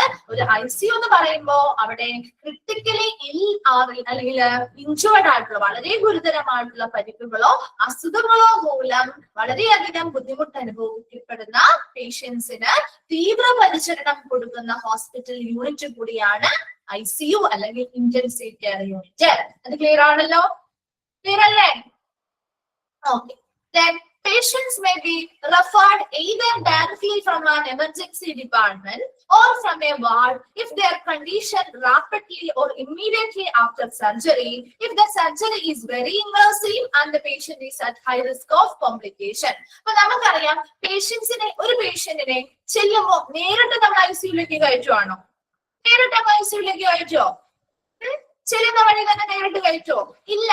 നമ്മളൊരു എമർജൻസി ഡിപ്പാർട്ട്മെന്റ് അല്ലെങ്കിൽ കാഷ്വാലിറ്റിയിലേക്കായിരിക്കും ആദ്യം കൊണ്ടുപോവുക, അല്ലെ?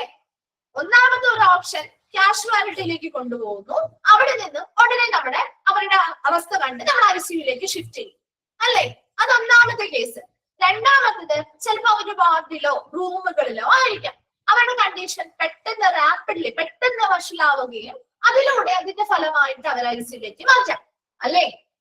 മൂന്നാമത്തെ കണ്ടീഷൻ ഒരു സർജറിയോ കാര്യങ്ങളോ ഒക്കെ ചെയ്തു കഴിഞ്ഞാൽ അതിനുശേഷം ചിലപ്പോ ഉടനെ ഇമ്മീഡിയറ്റ് ആയിട്ട് അവർക്ക് എന്തെങ്കിലും ചിലപ്പോൾ വലിയ രീതിയിലുള്ള എന്തെങ്കിലും വെരി ഇൻവേഴ്സീവ് എന്ന് പറഞ്ഞാൽ വലിയ രീതിയിലുള്ള മുറിവുകൾ ഉണ്ടാക്കിയിട്ട് ചെയ്യുന്ന എന്തെങ്കിലും സർജറിയോ കാര്യങ്ങൾക്കോ ശേഷം ചിലപ്പോ ഇമ്മീഡിയറ്റ് ആയിട്ട് അവരുടെ എന്തെങ്കിലും ഹൈ റിസ്ക് കോംപ്ലിക്കേഷനോ കാര്യങ്ങളോ ഉള്ള പേഷ്യൻസ് ആണെങ്കിൽ ഇമ്മീഡിയറ്റ് ആയിട്ട് ചിലപ്പോൾ അവരെ സർജറിക്ക് ശേഷമൊക്കെ ചിലപ്പോ ആ ഒരു ICUലേക്ക് മാറ്റേണ്ടതായി വന്നേക്കാം. അല്ലാതെ ഒരിക്കലും പേഷ്യൻസിനെ നേരിട്ടല്ല ഡയറക്ട്ലി നമ്മൾ അവിടെ നിന്ന് എന്ത് ചെയ്യാല ഒരു ICUലേക്ക് ഷിഫ്റ്റ് ചെയ്യാല ചെയ്യുന്നത്. ആ പേഷ്യൻസ് മേ ബി റെഫേർഡ്, അല്ലെ? റെഫർ ചെയ്താണ് വരുന്നത്. ഒന്നില്ലെങ്കിൽ എമർജൻസി ഡിപ്പാർട്ട്മെന്റിൽ നിന്നാവാം, അല്ലെങ്കിലോ എമർജൻസി ഡിപ്പാർട്ട്മെന്റിൽ നിന്ന് ഡയറക്റ്റ് നമ്മൾ ICUലേക്ക് ഷിഫ്റ്റ് ചെയ്യാറുണ്ട്. നോട്ട് ഡയറക്റ്റ് അല്ല ഷിഫ്റ്റ് ചെയ്യുന്നത് കേട്ടോ. എമർജൻസി ഡിപ്പാർട്ട്മെന്റിലേക്ക് വരുന്നു, അവിടെ നിന്ന് നമ്മൾ ഡയറക്റ്റ് ആയിട്ട് ICUലേക്ക് ഷിഫ്റ്റ് ചെയ്യാം. അല്ല എങ്കിലോ വാർഡോ അല്ലെങ്കിൽ റൂമുകളിലോ ഒക്കെ ഉള്ള പേഷ്യൻസ് ആവാം. പെട്ടെന്ന് അവരുടെ കണ്ടീഷൻ വഷളാവുന്ന ഒരു കേസ് വരാണെങ്കിൽ അത്തരം സന്ദർഭങ്ങളിലും അവിടെ നിന്ന് നമ്മൾ ICUലേക്ക് പേഷ്യൻസിനെ ഷിഫ്റ്റ് ചെയ്യാറുണ്ട്. അതുപോലെ തന്നെ immediately after surgery, if the surgery is very invasive and the patient is at high risk of complication, surgery വളരെ വലിയ രീതിയിലുള്ള ഒരു മേജർ സർജറി ആയിരിക്കാം. അപ്പൊ വലിയ രീതിയിലുള്ള മുറിവുകൾ ഉണ്ടായിട്ടുണ്ടാവാം. അപ്പൊ പേഷ്യൻസിന് വലിയ രീതിയിലുള്ള ഹൈ റിസ്ക് ഓഫ് കോംപ്ലിക്കേഷൻസ് ഉള്ള ഒരു കേസ് ആണെങ്കിൽ സർജറിക്ക് ശേഷം നമ്മൾ ഇമ്മീഡിയറ്റ് ആയിട്ട് ചിലപ്പോൾ അവരെ ICUലേക്ക് ഷിഫ്റ്റ് ചെയ്യാറുണ്ട്. ഇപ്പൊ റെഫറൽ വഴിയാണ് പേഷ്യൻസ് ICUലേക്ക് എത്തുന്നത്. അതും ക്ലിയർ ആണോ? ഓക്കെ ആണോ? വേഗം ഒന്ന് അവിടെ വരെ വായിച്ചു നോക്കി.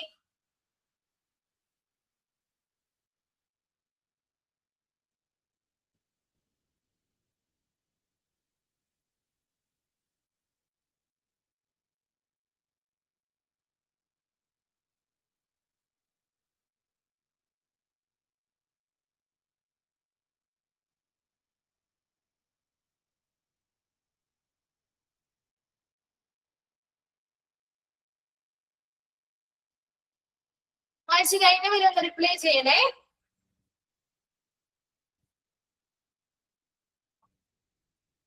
വായിച്ചു. Next, who are care for in the ICU? ആരെയൊക്കെയാണ് നമ്മൾ ICUവിൽ സാധാരണയായിട്ട് നമ്മൾ പരിചരണം കൊടുക്കുന്നത്? Patient may have A planned admission after surgery. ചില പേഷ്യൻസ് നമ്മൾ സർജറിക്ക് ശേഷം പ്ലാൻ ചെയ്ത് ഒരു ICUവിൽ അഡ്മിഷൻ എടുത്ത് വെക്കും. നേരത്തെ പറഞ്ഞല്ലോ വലിയ രീതിയിലുള്ള കോംപ്ലിക്കേറ്റഡ് ആയിട്ടുള്ള സർജറിയോ കാര്യങ്ങളോ ഒക്കെ ഉള്ളതാണ്. പേഷ്യൻസിന് വളരെ റിസ്ക് ഒക്കെ കൂടുതലാണെങ്കിൽ അത്തരം പേഷ്യൻസിന് കുറച്ച് ദിവസമെങ്കിലും നമ്മൾ ICUവിൽ വെക്കാറില്ലേ? കാരണം അവർക്ക് തുടർച്ചയായിട്ട് 24 hours കണ്ടിന്യൂസ് ആയിട്ട് അവർക്ക് നിരീക്ഷണങ്ങളും പരിചരണങ്ങളും കിട്ടുന്നതിന് വേണ്ടിയിട്ട് ആ ഒരു അഡ്മിഷൻ, അതായത് ആഫ്റ്റർ അഡ്മിഷൻ സർജറിയും കാര്യങ്ങൾക്കോ ശേഷം നമ്മൾ പ്ലാൻ ചെയ്ത് തന്നെ ICUവിൽ അഡ്മിഷൻ എടുക്കാറുണ്ട്. ഓർ അൺഎക്സ്പെക്ടഡ് അഡ്മിഷൻ, അത് ഓൾറെഡി പ്ലാൻ ചെയ്ത അഡ്മിഷനാണ്. അല്ലാതെ അൺഎക്സ്പെക്ടഡ് ആയിട്ട് പ്രതീക്ഷിക്കാതെ നമ്മൾ അഡ്മിഷൻ എടുക്കേണ്ടി വരാറില്ലേ? ICU-ലേക്ക് ആഫ്റ്റർ ആൻ ആക്സിഡന്റ്. ചിലപ്പോൾ ഒരു പെട്ടെന്ന് ഒരു ആക്സിഡന്റ് സംഭവിച്ചതിന്റെ ഫലമായിട്ടായിരിക്കാം. Or be admitted due to sudden and critical worsening of their health. അപ്പൊ അവരെ ഓൾറെഡി അഡ്മിറ്റ് ചെയ്തിട്ടുള്ള പേഷ്യൻസ് തന്നെ അവരുടെ ആ ഒരു രോഗാവസ്ഥ ചിലപ്പോൾ പെട്ടെന്ന് ക്രിട്ടിക്കലി എന്ത് ചെയ്യും, ഗുരുതരാവസ്ഥയിലേക്ക് വഷളാവുന്ന ഒരു കണ്ടീഷൻ, അവരുടെ ഹെൽത്ത് വഷളാവുന്ന ഒരു അവസ്ഥ വന്നു കഴിഞ്ഞാൽ ചിലപ്പോൾ പെട്ടെന്ന് അവർ ആ ഒരു ICU-ലേക്ക് അഡ്മിറ്റ് ചെയ്യേണ്ടതായിട്ട് വന്നേക്കാം. അതൊക്കെ അൺഎക്സ്പെക്ടഡ് ആണ്. ഒരു ആക്സിഡന്റ് വരുന്നത് അല്ലെങ്കിൽ ഓൾറെഡി ഉണ്ടായിരുന്ന അവരുടെ ഹെൽത്തിന് എന്തെങ്കിലും ബുദ്ധിമുട്ടുകൾ പെട്ടെന്ന് മാറ്റങ്ങൾ സംഭവിച്ച് അവരുടെ ആ ഒരു അവസ്ഥ വഷളാവുക എന്നൊക്കെ പറയുന്നത് പെട്ടെന്ന് ഉണ്ടാവുന്ന. അപ്പൊ അവിടെ നമുക്ക് ഒരിക്കലും പ്ലാൻ ചെയ്തുള്ള അഡ്മിഷൻ അല്ല, അൺഎക്സ്പെക്ടഡ് അഡ്മിഷൻ ആണ്, അല്ലെ, പ്രതീക്ഷിക്കാതെയുള്ള ഒരു അഡ്മിഷൻ ആണ് ICU-ലേക്ക് വരുന്നത്. അതേസമയം സർജറിക്ക് ശേഷം എന്ന് പറയും, ആഫ്റ്റർ സർജറിക്ക് ശേഷം പേഷ്യൻസിനെ മാറ്റണമെങ്കിൽ ശസ്ത്രക്രിയ നമ്മൾ ഓൾറെഡി പ്ലാൻ ചെയ്ത് വെക്കുന്ന കുറെ സർജറീസ് ഉണ്ട്, അല്ലെ, അതുമായി ബന്ധപ്പെട്ടൊക്കെയാണ് നമ്മൾ പ്ലാൻ ചെയ്ത് തന്നെ അഡ്മിഷൻ എടുത്ത് വെക്കാറുണ്ട്. ഓക്കെ ആണല്ലോ. സം ഹോസ്പിറ്റൽ, ഇനി ചില ഹോസ്പിറ്റലുകളില് ചില കേസുകളുമായി ബന്ധപ്പെട്ട് ICU specialise in providing care for particular health condition or injury that include. ചില ഇഞ്ചുറീസിന് വേണ്ടി അല്ലെങ്കിൽ ചില പർട്ടിക്കുലർ ഹെൽത്ത് കണ്ടീഷനുമായി ബന്ധപ്പെട്ടൊക്കെ ICUസില് സ്പെഷ്യലൈസേഷൻസ് ഉണ്ട്. അപ്പൊ അത് എന്തൊക്കെയാണ്? എല്ലാ ഹോസ്പിറ്റലും ഈ ഒരു കണ്ടീഷൻ കാണണമെന്നില്ല കേട്ടോ. എല്ലാ ഹോസ്പിറ്റലും ഇത്തരം ICU സ്പെഷ്യലൈസ്ഡ് ആയിട്ടുള്ള സെന്റേഴ്സ് ഉണ്ടാവണമെന്നില്ല. എന്നാലും കോമൺ ആയിട്ട് കാണുന്ന മിക്ക ഹോസ്പിറ്റലിൽ കാണുന്നതാണ് നമ്മൾ പറയുന്നത്. സിവിയർ ബേൺസുമായി ബന്ധപ്പെട്ട് ബേൺ ICUസിലെ കേട്ടിട്ടുണ്ടോ? അത് പൊള്ളലുകളേറ്റതുമായി എല്ലാ ഹോസ്പിറ്റലും ഉണ്ടാവില്ല കേട്ടോ. പൊള്ളലുമായി ബന്ധപ്പെട്ട് നല്ല മൾട്ടി സ്പെഷ്യാലിറ്റി ഹോസ്പിറ്റൽസിലൊക്കെ ഉണ്ടാവും. അപ്പൊ ഇവിടെ പൊള്ളലൊക്കെ സിവിയർ ആയിട്ടുള്ള ബേൺസ് അല്ലെങ്കിൽ പൊള്ളലുകളേറ്റ് കഠിനമായിട്ടുള്ള പൊള്ളലുകളേറ്റതുമായി ബന്ധപ്പെട്ട് സ്പെഷ്യലൈസേഷൻസ് കൊടുക്കാറുണ്ട്. അതുപോലെ തന്നെ റെസ്പിറേറ്ററി ഫെയിലിയർ, ശ്വസനാവസ്ഥയുമായി ബന്ധപ്പെട്ട് ശ്വസനവുമായി ബന്ധപ്പെട്ട ബുദ്ധിമുട്ടുകൾ അനുഭവപ്പെടുന്നു, അല്ലെ, ശ്വാസകോശവുമായി ബന്ധപ്പെട്ട് ശ്വസിക്കാനൊക്കെ ബുദ്ധിമുട്ടുകൾ അനുഭവപ്പെടുന്നവരുമായി ബന്ധപ്പെട്ട് സ്പെഷ്യലൈസേഷൻസ് കൊടുക്കാറുണ്ട്. കാർഡിയോ തൊറാസിക് സർജറി, നമ്മുടെ ഹാർട്ട് അല്ലെങ്കിൽ നമ്മുടെ ലങ്സ് അതുമായി ബന്ധപ്പെട്ട സർജറികൾ, ഇപ്പൊ ബൈപ്പാസ് സർജറി ആവാം, വാൽവ് മാറ്റി വ്യക്തി ശസ്ത്രക്രിയകളാവാം, അത്തരത്തിലുള്ള കേസുകളുമായി ബന്ധപ്പെട്ട് സ്പെഷ്യലൈസേഷൻസ് കൊടുക്കാറുണ്ട്. അതുപോലെ കോംപ്ലക്സ് സ്പൈനൽ സർജറി, നമ്മുടെ നട്ടെല്ലുമായി ബന്ധപ്പെട്ടൊക്കെ ഉള്ള കോംപ്ലക്സ് ആയിട്ടുള്ള എന്തെങ്കിലും സർജറിയോ കാര്യങ്ങളോ ചെയ്യുന്നുണ്ടെങ്കിൽ അതിൽ സ്പെഷ്യലൈസേഷൻസ് കൊടുക്കാറുണ്ട്. അതുപോലെ മേജർ ട്രോമ, വലിയ രീതിയിലുള്ള ആഘാതങ്ങൾ ഏറ്റവര്, അതായത് വലിയ രീതിയിലുള്ള വീഴ്ചകളാവാം, വാഹനങ്ങൾ കൂട്ടിയിടിച്ചുണ്ടാകുന്ന വലിയ രീതിയിലുള്ള ആഘാതങ്ങളോ ശാരീരിക ക്ഷതങ്ങളോ പരിക്കുകളോ മുതലായവയുമായി ബന്ധപ്പെട്ട അത്യാഹിതങ്ങളാവാം, അപകടങ്ങളാവാം, അത്തരം കാര്യങ്ങളുമായി ബന്ധപ്പെട്ട് സ്പെഷ്യലൈസേഷൻസ് കൊടുക്കാറുണ്ട്. ഓർഗൻ ട്രാൻസ്പ്ലാന്റേഷനുമായി ബന്ധപ്പെട്ട് അവയവ മാറ്റൊരുക്കൽ ശസ്ത്രക്രിയകളുമായി ബന്ധപ്പെട്ട കാര്യങ്ങളിൽ സ്പെഷ്യലൈസേഷൻ കൊടുക്കാറുണ്ട്. സെപ്സിസ്, നമ്മുടെ അണുബാധകളുമായി ബന്ധപ്പെട്ട് ബ്ലഡോ അല്ലെങ്കിൽ മറ്റെന്തെങ്കിലും ഓർഗൻസുമായി ബന്ധപ്പെട്ട ഒക്കെ കാര്യങ്ങളുണ്ടാകുന്ന ഇൻഫെക്ഷൻസ് അതുമായി ബന്ധപ്പെട്ട് സ്പെഷ്യലൈസേഷൻസ് കൊടുക്കാറുണ്ട്.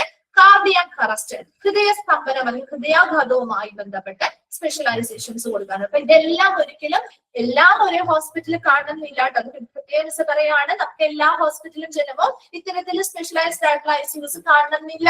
മനസ്സിലാവുന്നുണ്ടോ? ഇത്തരത്തില് ഹോസ്പിറ്റൽ ICU സ്പെഷ്യലൈസ് ചെയ്ത് കൊടുക്കാറുണ്ട്. ചില ഹോസ്പിറ്റലുകളെങ്കിലും ഇത്തരം സ്പെഷ്യലൈസ്ഡ് ആയിട്ടുള്ള ICUs പ്രൊവൈഡ് ചെയ്യാറുണ്ട്. ആ ഒരു പർട്ടിക്കുലർ, അതെ, അവിടുത്തെ ഫെസിലിറ്റികൾക്ക് അനുസരിച്ച് കാര്യങ്ങൾക്ക് അനുസരിച്ചായിരിക്കും കേട്ടോ. എല്ലാ ഹോസ്പിറ്റലും ഇത് കാണണമെന്ന് നിർബന്ധമില്ല. ഓരോ ഹോസ്പിറ്റലും ഓരോ രീതിയിൽ അവർക്ക് കൊടുക്കുന്ന ഫെസിലിറ്റി അല്ലെങ്കിൽ അവരുടെ ആ ഒരു ട്രീറ്റ്മെന്റ് ഫെസിലിറ്റിയും കാര്യങ്ങൾക്കും അനുസരിച്ച് വ്യത്യാസം ഉണ്ടായേക്കാം കേട്ടോ. ഇവിടെ ഇത്തരത്തിലുള്ള മിക്ക ഹെൽത്ത് കണ്ടീഷൻ അല്ലെങ്കിൽ ഇഞ്ചുറീസുമായി ബന്ധപ്പെട്ടൊക്കെ സ്പെഷ്യലൈസ്ഡ് ആയിട്ടുള്ള ICUs പ്രൊവൈഡ് ചെയ്യാറുണ്ട്. സിവിയർ ബേൺസുമായി ബന്ധപ്പെട്ട്, റെസ്പിറേറ്ററി ഫെയിലിയറുമായി ബന്ധപ്പെട്ട്, കാർഡിയോ തൊറാസിക് സർജറി, നമ്മുടെ ഹാർട്ട് അതുപോലെ തന്നെ നമ്മുടെ തൊറാസിക് ക്യാവിറ്റിയുമായി ബന്ധപ്പെട്ടുള്ള സർജറികളുമായി ബന്ധപ്പെട്ട്, കോംപ്ലക്സ് സ്പൈനൽ സർജറി, നമ്മുടെ വളരെ ഗുരുതരമായിട്ടുള്ള സ്പൈനൽ, നമ്മുടെ നട്ടെല്ലുമായി ബന്ധപ്പെട്ട ശസ്ത്രക്രിയയുമായി ബന്ധപ്പെട്ട കാര്യങ്ങള്, മേജർ ട്രോമ, വലിയ രീതിയിലുള്ള ആഘാതങ്ങൾ ഏറ്റതുമായി ബന്ധപ്പെട്ട്, ഓർഗൻ ട്രാൻസ്പ്ലാന്റേഷൻ, അല്ലെ, അവയവ മാറ്റിവെക്കൽ ശസ്ത്രക്രിയകളുമായി ബന്ധപ്പെട്ട്, സെപ്സിസ് അല്ലെങ്കിൽ അണുബാധ മൂലമുണ്ടാകുന്ന ഇൻഫെക്ഷൻസ് ആയിരിക്കും, അതുമായി ബന്ധപ്പെട്ട പ്രശ്നങ്ങളുമായി ബന്ധപ്പെട്ടും, കാർഡിയാക് അറസ്റ്റ്, ഹൃദയസ്തംഭനം അല്ലെങ്കിൽ ഹൃദയാഘാതവുമായി ബന്ധപ്പെട്ടും ഉണ്ടാകുന്ന പ്രശ്നങ്ങൾക്കുള്ള സ്പെഷ്യലൈസേഷൻസ് ICUവിൽ നൽകാറുണ്ട്. ഒന്ന് വായിച്ചു നോക്കിയ ആ ഭാഗം. അതിനുശേഷം നമ്മൾ കോമൺ ടൈപ്സ് ഓഫ് ICU ആണ് പറയുന്നത് കേട്ടോ. വേഗം ഒന്ന് വായിക്കാം കേട്ടോ.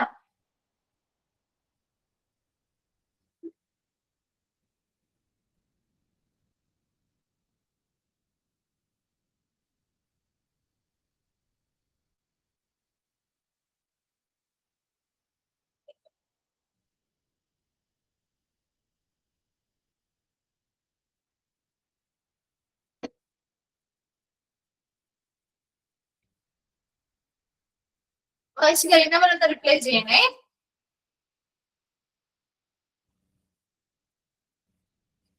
ഓക്കെ, ശരി. അപ്പൊ നമ്മൾ ജസ്റ്റ് ഇതൊന്ന് മിസ് പറഞ്ഞു വെക്കുകയാണ്. വേറെ ഒന്നുമില്ല. ഇതിന് നിങ്ങൾ എക്സ്പാൻഡഡ് ഫോമും ഷോർട്ട് ഫോം മാത്രം പഠിച്ചു വെച്ചാൽ മതി കേട്ടോ. കോമൺ ടൈപ്സ് ഓഫ് ICU, കുറച്ച് കോമൺ ടൈപ്പ് ഓഫ് ICUs ആണ് നമ്മൾ പറയുന്നത്. സാധാരണ നമ്മുടെ ഹോസ്പിറ്റലൊക്കെ കാണുന്ന കുറച്ച് കോമൺ ടൈപ്പ് ഓഫ് ICUs മാത്രമേ പറയുന്നുള്ളൂ. ഇതിൽ നിന്ന് എന്തിനു വേണ്ടിയിട്ടുള്ള ICU ആണ് അല്ലെങ്കിൽ എങ്ങനെയാണെന്നുള്ളതിനേക്കാൾ കൂടുതൽ ഇതിന്റെ എക്സ്പാൻഡഡ് ഫോംസ് ആണ് നിർബന്ധമായിട്ടും ചോദിച്ച് കാണാറുണ്ട് കേട്ടോ. അപ്പൊ അതുകൊണ്ട് അതൊന്ന് പഠിച്ചു വെച്ചേക്കണം നിർബന്ധമായിട്ട്. നിങ്ങൾ പറയുമ്പോൾ അറിയാൻ പറ്റും. കാർഡിയാക് ഇന്റൻസീവ് കെയർ യൂണിറ്റ് എന്ന് പറയുമ്പോൾ CICU, cardiac intensive care unit അല്ലെങ്കിൽ CIC, അതെന്ന് പറയുമ്പോൾ എന്തുമായി ബന്ധപ്പെട്ട അറിയാൻ പറ്റുമല്ലോ. ഹാർട്ടുമായി ബന്ധപ്പെട്ട അല്ലെ, ഹൃദയാഘാതങ്ങൾ മൂലം അല്ലെങ്കിൽ ഹൃദയവുമായി ബന്ധപ്പെട്ട പ്രശ്നങ്ങളുമായി ബന്ധപ്പെട്ട കാര്യങ്ങൾ കൈകാര്യം ചെയ്യുന്ന ഒരു ഇന്റൻസീവ് കെയർ യൂണിറ്റ് ആണ് cardiac intensive care unit CIC. അത്രമാത്രം മനസ്സിലാക്കിയാൽ മതി. ഇതിന് എക്സ്പാൻഡഡ് ഫോം നിർബന്ധമായിട്ടും പഠിച്ചു വെക്കണം കേട്ടോ, ചോദിക്കാറുണ്ട്. അടുത്തത് cardio vascular thoracic intensive care unit അല്ലെങ്കിൽ CVTS ICU, cardio vascular thoracic intensive care unit. അതായത് ഇവിടെ ഹാർട്ടുമായി ബന്ധപ്പെട്ട്, ഇവിടെ ഹൃദയം മാത്രമല്ല വരുന്നത്, നമ്മുടെ കാർഡിയോ വാസ്കുലാർ, അതായത് കാർഡിയോ വാസ്കുലാർ എന്ന് പറഞ്ഞാൽ ഹൃദയമുണ്ട്, അതിനോട് അനുബന്ധമായിട്ടുള്ള മേജർ ബ്ലഡ് വെസൽസ് ഉണ്ട്, അതുപോലെ നമ്മുടെ തൊറാസിക് ക്യാവിറ്റിയുമായി ബന്ധപ്പെട്ട നമ്മുടെ ലങ്സ് മുതലായവയുമായി ബന്ധപ്പെട്ട ശസ്ത്രക്രിയകളും അതിനോടനുബന്ധമായിട്ടുള്ള പ്രവർത്തനങ്ങളും പ്രൊസീജിയേഴ്സും കാര്യങ്ങളും ഒക്കെ നടത്തി അത്തരത്തിലുള്ള പേഷ്യൻസിന്, അതെ, തൊറാസിക് ക്യാവിറ്റിയുമായി ബന്ധപ്പെട്ടുള്ള ഓർഗൻസ്, ഇത്തരം കാര്യങ്ങളുമായി ബന്ധപ്പെട്ട കാര്യങ്ങളാണ് ഇവിടെ കൈകാര്യം. അത്തരത്തിലുള്ള ക്രിട്ടിക്കൽ കെയർ കൊടുക്കുന്ന പേഷ്യൻസിന് ക്രിട്ടിക്കൽ ആയിട്ടുള്ള പരിചരണങ്ങൾ കൊടുക്കുന്നത്. അപ്പൊ ഹാർട്ടുമായി ബന്ധപ്പെട്ടോ ലങ്സുമായി ബന്ധപ്പെട്ടോ നമ്മുടെ ഹൃദയവുമായി ബന്ധപ്പെട്ട മേജർ ബ്ലഡ് വെസൽസുമായി ബന്ധപ്പെട്ട ശസ്ത്രക്രിയകളിൽ നിന്നൊക്കെ റിക്കവർ ചെയ്യുന്ന ക്രിട്ടിക്കലി ഇല്ലാണ്ടുള്ള പേഷ്യൻസിന് ട്രീറ്റ്മെന്റുകൾ കൊടുക്കുന്ന ഇടമാണ് cardio vascular thoracic intensive care unit അല്ലെങ്കിൽ CVTS ICU എന്ന് പറയുന്നത്. അടുത്തത് ഗ്യാസ്ട്രോ ഇന്റൻസീവ് കെയർ യൂണിറ്റ് അല്ലെങ്കിൽ GIC. എന്താണ് ഗ്യാസ്ട്രോ എന്ന് പറയുമ്പോൾ? അതെ, നമ്മുടെ അബ്ഡോമനുമായി ബന്ധപ്പെട്ട, നമ്മുടെ ഡൈജസ്റ്റീവ് ട്രാക്റ്റുമായി ബന്ധപ്പെട്ട, നമുക്ക് സ്റ്റൊമക്കുമായി ബന്ധപ്പെട്ടൊക്കെ അല്ലെ, നമ്മുടെ ദഹന വ്യവസ്ഥയിൽ ദഹനനാളവുമായി ബന്ധപ്പെട്ട, അന്നനാളവുമായി ബന്ധപ്പെട്ടൊക്കെ ഉണ്ടാവുന്ന പ്രശ്നങ്ങളെ കൈകാര്യം ചെയ്യുന്ന, അതുമായി ബന്ധപ്പെട്ട പ്രോബ്ലംസിന് ക്രിട്ടിക്കൽ കെയർ കൊടുക്കുന്ന ICU ആണ് ഗ്യാസ്ട്രോ ഇന്റൻസീവ് കെയർ യൂണിറ്റ് അല്ലെങ്കിൽ GIC. ഇത് ക്ലിയർ ആണല്ലോ. അടുത്തത് മെഡിക്കൽ ഇന്റൻസീവ് കെയർ യൂണിറ്റ് അല്ലെങ്കിൽ MICU. എന്താണ് മെഡിക്കൽ ഇന്റൻസീവ് കെയർ യൂണിറ്റ് അല്ലെങ്കിൽ MICU എന്ന് പറഞ്ഞാൽ? അവിടെ എന്തായിരിക്കും? ഇപ്പൊ ഓർഗൻ ഫെയിലിയർ വന്നു, റെസ്പിറേറ്ററി ഫെയിലിയർ വന്നതാവാം, സെപ്സിസ്, ഇൻഫെക്ഷൻസ് വന്നത്, അതെ, പൊതുവായിട്ട്.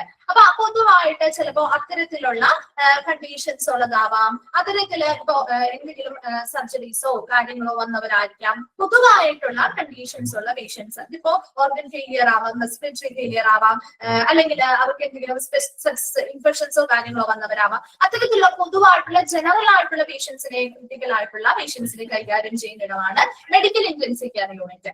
അതുപോലെ നിയോനേറ്റൽ, 5 മാത്രമേ വിളിച്ച് പറയുന്നുള്ളേ, നിയോനേറ്റൽ ഇന്റൻസീവ് കെയർ യൂണിറ്റ്, അതെ, ന്യൂ ബോൺ ബേബീസ് അല്ലെങ്കിൽ പ്രിമച്യൂർ ആയിട്ടുള്ള ബേബീസ് മുതലായ പേഷ്യൻസിന് അല്ലെങ്കിൽ മുതലായ കുട്ടികൾക്ക് അല്ലെങ്കിൽ ശിശുക്കൾക്ക് 24 hours നല്ല രീതിയിലുള്ള പരിചരണങ്ങളും കെയറും കൊടുക്കുന്ന ICU ആണ് NICU. അതെ, മാസം തികയാതെ പ്രിമച്യൂർ ബേബീസ് എന്ന് പറഞ്ഞാൽ മാസം തികയാത്തത്. അപ്പൊ അത്തരം കാര്യം ഇപ്പൊ ഒരു 5 മാത്രമേ മിസ് പറഞ്ഞിട്ടുള്ളൂ. അപ്പൊ അതിന്റെ എക്സ്പാൻഡഡ് ഫോമും ഷോർട്ട് ഫോമും നിർബന്ധമായിട്ടും പഠിച്ചു വെക്കണം കേട്ടോ. ബാക്കി നമുക്ക് നെക്സ്റ്റ് ക്ലാസ്സിൽ എടുക്കാം. ഇവിടെ വരെ അടുത്ത ക്ലാസ്സിൽ വരുമ്പോൾ വായിച്ചിട്ട് വരാം, ഡൗട്ട്സോ കാര്യങ്ങളോടെങ്കിൽ ചോദിക്കാം. Okay, thank you.